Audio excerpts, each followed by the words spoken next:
everybody, welcome back. Now today I'm doing something a bit unusual for me. I am reviewing a piece of commercial crime fiction. We are reading The Orphans, Annemarie Neary. Now I say this is unusual for me because I know how popular the crime thriller genre is, but I've been burnt by it, and so I tend to steer clear of it because I know it's not for me. I tend to find the leaps in plot and the lack of nuance in characters too common and too jarring.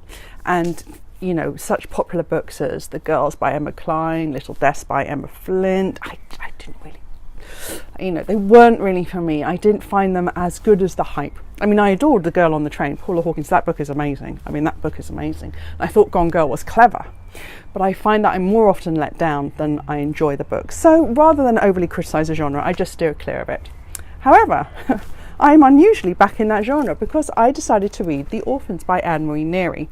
Now that's for two reasons. One is I had read Annemarie Neary's first book, Siren, where she followed a young woman. It was a crime book again. A young woman living in Belfast during the Troubles, and I found this journey of this young woman which brought in threads of sexual awakening and youth and what it is to be a young woman, set against a sort of backdrop of war, community tensions, intersectionalities.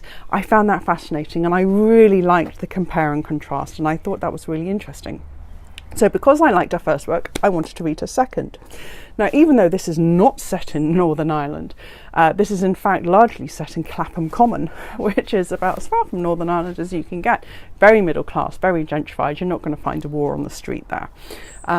But I also was intrigued by the plot that she had created for this. So here we follow a brother and sister called Jess and Sparrow, Roe for short. And in this book, Jess and Sparrow are in their mid-30s, but when they were like 5, 6, 7, they were famous at the time because they suffered a very traumatic incident where on a beach in Goa, they were suddenly and inexplicably abandoned by their parents. The four of them, the parents and their 2 kids, had gone to a beach in Goa. When the 2 kids were playing at the water's edge, they turned around and their parents were gone, utterly evaporated without a trace. And so they became famous in the media, in the tabloids, as the orphans on the beach.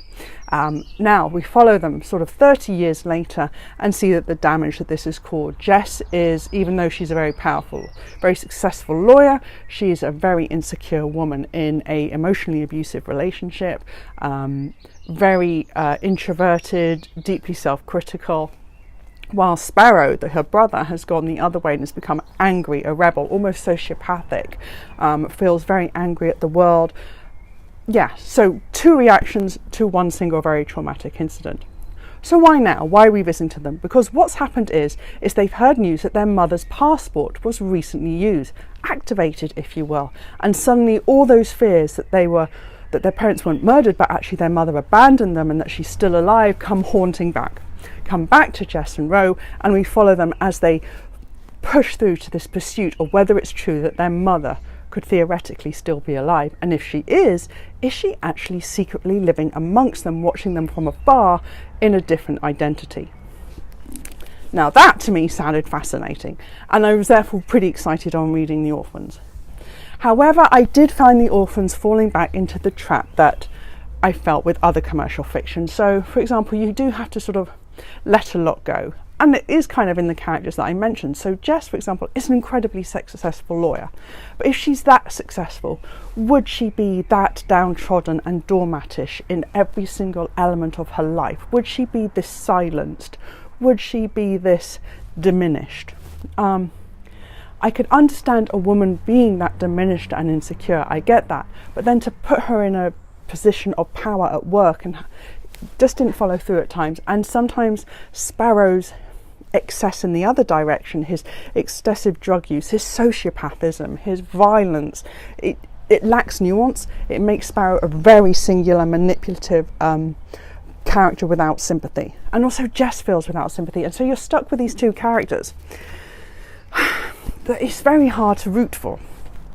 However, like all good commercial genre fiction, if you go past that, this is a page turner. I mean, I flew through this. boom, so easy to read, beautifully paced, some real intricacies where even you find yourself thinking, no, seriously, what happened to the parents?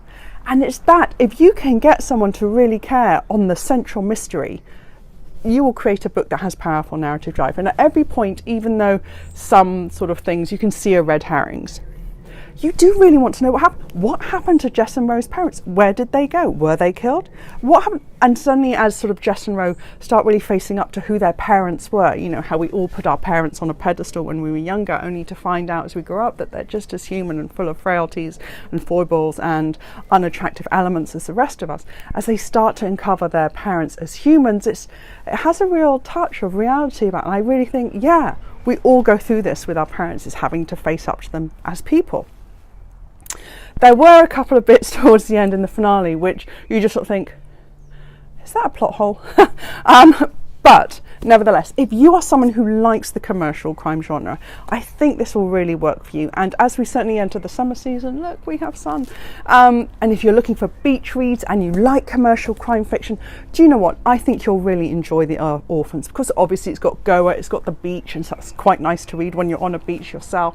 And yeah, I think as working around two middle-aged characters, I think is a nice touch, because I think that's very fits into the reading demographic for a lot of people. And so I think this is going to be a very popular book. Like I said, it's probably hasn't changed my own opinion of the commercial crime fiction genre, and I'm probably not going to continue to read a lot about this, but I do think Annemarie Neary has got a great mastery of narrative drive, and this is a book you're just going to fly through. This is The Orphans by Annemarie Neary.